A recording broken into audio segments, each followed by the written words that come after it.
So we're an entire week away from launch for NBA 2K21. But I personally believe that there's just going to be so much information. There's going to be so much things about people looking for their best builds, people looking to start my team. There's going to be so much content on that first day, even when it's out in Australia and New Zealand, that I really don't think that waiting until the game is out to start planning for it is the way to go. So in this video, I'm going to be talking about what I believe will be the right way to go about starting your NBA 2K21 MyTEAM. And I made this video last year, I made this video for 2K19, and both times I've been able to, while not playing that much, build up a hell of a lot of MT early, as well as that, be able to get a lot of good cards and go 12-0 in the first day or two of the game coming out. I know obviously there's different things to go for, but it's just to show that these tips, you can still win games while also accumulating a ton of MT and setting yourself up into a great place for the future. So if you guys are new to the channel, subscribe. We will be uploading more NBA 2K21 MyTEAM content than anywhere else. I can guarantee that. There is nothing I can guarantee for NBA 2K21 except for that there will be more content here than anywhere else. Trust me, I'm in the process of getting my office space set up into a position to make me work more efficiently. So if you guys thought last year was big, trust me, 2K21 is going to be even bigger. So anyway, now we're going to get onto it. First tip is to do the NBA 2K20 Moments Challenge. You get 21 tokens and you get a pack, which probably is going to give you some badges. Do I think it'll be the most relevant thing ever? But those 21 tokens are huge.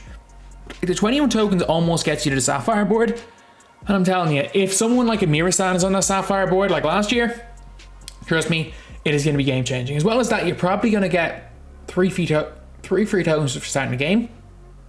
It's probably going to be a case of maybe a locker code in the first week to get some tokens. So you're going to end up getting some tokens and getting to that Sapphire board a hell of a lot quicker. 21 tokens is nothing late on in the game, but 21 tokens to start the game is huge. Heck, that's almost enough to get you like an Amethyst player when you get to that board. So, first thing, do the 2K20 Moments Challenge. It's really, really easy. It's on Pro, and you're playing against a moderately good team. The first tip that I would actually give for NBA 2K21 MyTEAM is to scan the entire game mode. Like, I'm just going to be showing a couple of pictures here. For example, like, if you guys realize, say, for example, if you've logged into the game and played a couple of games and it's hard to gain XP, and you're not going to have all day every day to play the game, then don't worry about the season challenges for Steph Curry. Don't make that your grind. If it's something that's unattainable, don't worry about it. Just like the 1000 wins in TT offline, it wasn't something that I was enjoying. It wasn't something that I really felt like made that much of a difference going for. And I decided not to do it. And it's still one of the things, I'm still glad in terms of just my own just time that I didn't spend a whole bunch of time not sleeping, grinding out that mode early on in the year. Because within a month it became irrelevant. The people who did it and people who didn't, it became irrelevant. So always find what you can do and what's worth it. If you guys want to go and play TT offline to get those 300 wins to get whatever the diamond player is, go ahead. If you guys want to do domination straight away, because you're probably going to get a whole bunch of tokens, a whole bunch of Evo cards, and a George Mikan card who I'm telling you right now is going to be insane. I've used him in the demo. George Mikan is going to be ridiculously good, that 95 overall card. So if you guys want to do that, go for it. But again, if you don't have the time for domination or the other game modes, then you might end up just making up a team for TT online, where you're probably going to make the most MT specifically. So always kind of just scan the game mode, decide how much time you have, what's your best way of spending time, and also enjoyment. The game's not meant to be a grind, it's meant to be enjoyable. If you don't like grinding offline, just ignore it. Don't do it. Like, again, I only played like 10 domination games to get 10 of the Evo cards. That's all I did last year. Didn't play much TT offline. So you're not going to miss out on too much if you guys don't completely grind these game modes. Spotlight, heck, even Spotlight Sims, it doesn't really matter. By the end of the year, no one was using Kobe. I didn't even use Kobe straight away. Like, it literally did not matter if you did any of those grindings, any of those things to grind. Yes, they are an advantage for people that want to do them, but if you do not feel like, don't get a fear of missing out if you miss it. If you don't have the time, you don't have to do them. But always kind of decide what the sweet spot is between being rewarded, enjoyment, and just how much time you have. Now we're going to get on to a couple more like actual steps that you can do. So the first thing I would advise you guys to do is unlock the auction house if it's not already unlocked. It doesn't matter how long it takes. It really doesn't matter. The most important thing in the game mode is the auction house. Unlock the auction house as soon as you can. So it's one of those things where if it does end up taking maybe an hour or two, or if it does end up collecting a couple of cards, then everyone has a little bit of pre-order VC. Maybe open a pack or two to get a couple of cards. Maybe use those. Like, actually, if we're looking at last year's one, you could probably open a pack with the pre-order VC, and then you could probably you'll probably get enough cards in your starter pack. There'll be probably a free pack somewhere in the locker codes. As well as that, you've got your 21 tokens. You can buy 8 token reward or 7 token rewards. You'll be able to unlock the auctions if it's the same thing as last year. But I don't think with the glitches, they'll tie it to collector level this year. But anyway, whatever it is, just make sure you unlock the auction house before you go into anything else. And make sure you unlock the auction house before you open any packs. That just doesn't end well if you don't. Then, another tip I'm going to give. Do not go straight into online on day one. And I know a lot of people want to jump right into it. And it's kind of twofold the reasons why you'd want to do this. First reason is obviously you're going to be rewarded more for not playing online. Like playing the offline modes, you're going to be rewarded more and you're going to be able to build a better team, then go into online maybe day 2 or 3 and destroy people.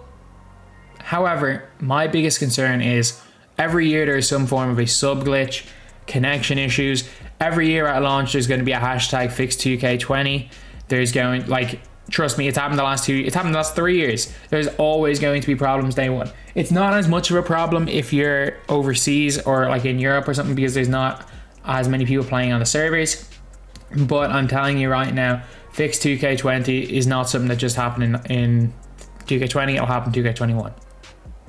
So just be ready, just be aware that playing online, it's probably not going to work as well as you expect it to do in 2K21, just like it did in 2K20. Another thing is that I would advise you, in terms of the quote grind, to focus on one method of grinding. I get it that if you, especially week 1, I get it if you want to complete all of the things for Steph Curry, you might have to like complete domination, just do everything.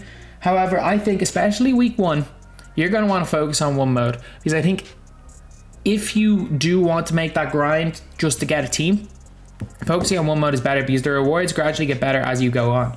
Maybe something like a couple of early domination games to get a couple of the rewards, because the early rewards are good, like the first maybe 10 to 15 games of all of them, the first maybe hour or two of playing, and then rewards only start to get good at the very end. Like for example, TT offline. You can complete 12 games at an hour if you know what you're doing. You can complete 12 games at an hour to get 300 games. Yeah, it's a 30 something hour grind, and it's more than most people are going to be able to do, especially with school and work coming back. However, in something that if you are just not really doing anything, you can sit and watch Netflix while doing it and maybe have that completed in a weekend. And with that, you'll be rewarded with probably a diamond, a couple of amethysts, some Evo cards, or really, really good rewards. So that's what I mean by focusing on one mode. I think if you play, say, 50 games of TT online, 50 games of offline, you attempt unlimited, you attempt or domination, do a little bit of that, it just won't be as rewarding, especially if you are grinding the game. If you're just looking to play for enjoyment, obviously scrap that. Scrap what I've said, just do what you want. But if you are looking to get the best team possible as early as possible, especially if you know money spent, and you are looking to grind the game early to put yourself at an advantage, I would focus on one mode. Then move on to another one. Another thing is, do not ever lock in anything. Whether it be a current day set, I wouldn't be that surprised if they just scrap the current day sets in general and just make like current NBA players, because I know players are on certain teams, but people are going to be free agents. It's really hard to tell who's going to be on what team, especially free agents. We don't know when the season's going to end. We don't know if the season's going to end, and it just is kind of mad thing. So I think that in general, if there is anything to lock in, whether it's exchanges, anything, don't do it. Do not do it. When it's for tokens, a pink diamond, those cards will be outdated very, very quickly. Do not lock in. That is my number one tip. Do not lock in anything. If you want to lock in like April, May, June, go for it. Do not lock in anything until then. Trust me. Do not do it. It has never been and will never be worth doing. Heck, last year was a million MT lock in pink diamond Klay Thompson. Pink diamond Klay. Like, that's what I'm talking about. And then the last tip I'm going to give is to sell everything on day one. I get it. There are definitely people want to say horde cards because of MyTEAM Limited. And we're yet to see what way the prizes are going to be in MyTEAM Limited. And I think there's going to be a lot of really expensive silver cards. Like things for locking in for collections. Like last year, some silver cards were going for 7, 8 KMT. Like they're the cards you got to sell. You got to sell them. Sell all emeralds and above. Straight, like maybe not. Actually, heck, yeah, sell them day one because it'll be day two for the people that have kind of either glitched the game or in Australia or in other parts of the world. If you're in America, day one, sell every card, emerald or above. Last year, Jason Tatum Emerald, day one was going for 8 KMT. Heck, selling like your gold Lamellos, your gold Wiseman, stuff like that. This time last year, well, the start of last year, those guys were selling for 10, 15 KMT, some of those expensive players, and they weren't good. They weren't good at all. Like those cards were selling for a ridiculous amount, and then on like day 3 of the game coming out, those cards were 1 KMT. So the sapphire cards, the emeralds, those guys have so much more value on day one than they do any other time of the year. Trust me. And yeah, that is pretty much it for the tips. Last tip I can give is do what you like. As much as all these are to help, if you're not enjoying one of the specific tips, trust me, don't again have any sort of like fear of missing out if you don't grind. If you don't grind now, it doesn't make that much of a difference, especially early on in the year. Do what you have fun doing. Do what's going to get you the most out of this game mode. And if you're under 18, do not buy packs. So anyway, yeah, that is pretty much it. That's the video. Thank you guys for watching. Please like, comment, and subscribe. I think you only love me cause I'm poppin'. This a layup, this a rebound, then it's robbing. Tyson with the